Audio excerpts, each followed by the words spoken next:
לא, רגע, בלי אלימות, טל. אוקיי. הנה, נקריא פה את ה-SMS שקיבלתם.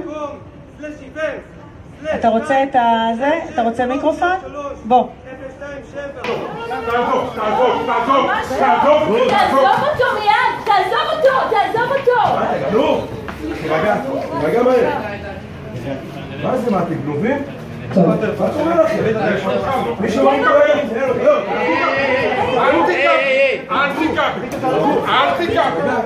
אל תיקח! תוריד את היד שלך ממנו. אתה קורא לי את רק בוא אני אביא לך את הטלפון, תן לו את הטלפון. תן לו את הטלפון. הולכים החוץ. אתה רוצה את הטלפון? אתם לא נורמלים, בסדר, אז הוא קרצייה, אבל לא להכניס לו, אלוהים ישמור.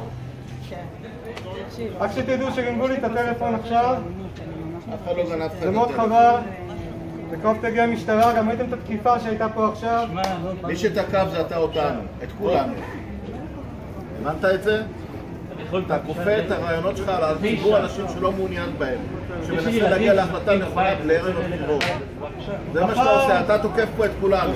אני מבקש ממך עכשיו לעוף מפה. תמר זנדברג בתל אביב. אתה פשוט מבקש את זה. טוב.